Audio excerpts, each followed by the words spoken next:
네, 다음 소식입니다. 재건축, 재개발 등 도시 정비 사업에서 수주전이라는 말이 실종됐습니다.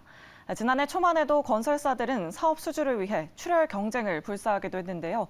하지만 올해는 완전히 분위기가 바뀌었습니다. 수주 경쟁은 사라지고 단독 입찰로 인한 수의 계약이 잇따르고 있습니다. 김두현 기자의 보도입니다.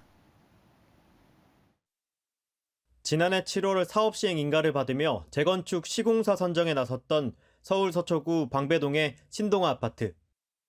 뛰어난 사업성으로 지난해 8월 현장 설명회에선 대형 건설사 등 총 15개의 건설사가 참여했을 정도로 관심이 뜨거웠습니다. 하지만 이후 건설 경기가 침체되면서 상황이 반전됐습니다. 그동안 입찰 의사를 내비쳤던 건설사들이 하나둘 입찰을 포기하면서 시공사 단독 입찰로 인한 수의 계약으로 포스코건설이 최종 시공사로 선정됐습니다. 정비 사업에서 건설사들의 수주 경쟁이 사라지고 있는 것입니다. 올해 대형 정비 사업지 모두 경쟁이 아닌 단독 입찰 형태로 시공사를 선정했을 정도입니다.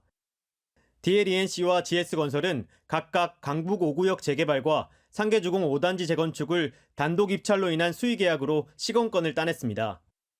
모두 공사비만 3천억 원이 넘는 곳이지만 경쟁이 없었습니다. 침체된 건설 경기 상황에 리스크 관리를 최우선으로 여기고 있기 때문입니다. 최근 부동산 시장이 침체되고 공사비가 급등하여 정비 사업의 리스크가 높아진 상황입니다. 따라서 건설사들도 과도한 경쟁을 피하고 선별적으로 수주하려는 움직임이 있습니다. 그 결과 입찰 경쟁률이 낮아지고 심지어는 무응찰 구역도 많이 증가한 상황입니다. 수주 경쟁에서 승리하기 위해서는 조합의 이주비, 금융비 지원 등 이른바 당근을 제시해야 하는데 이마저도 여의치 않다는 전언입니다. 한 대형 건설사 관계자는 정비사업 수주전은 승자 독식 구조인데 패배하면 투자했던 것들을 모두 잃게 되고 승리하더라도 출혈 경쟁으로 인한 사업성 악화로 큰 이익이라 느껴지지 않을 정도라고 말했습니다. 쉽게 말해 공사비 급등과 부동산 시장이 악화된 상황에서 출혈 경쟁까지 해버리면 사업성에 큰 타격을 입는다는 것입니다. 올해도 암울한 건설 경기 전망이 나오면서 정비사업 경쟁 기피 현상도 당분간 지속될 것으로 보입니다.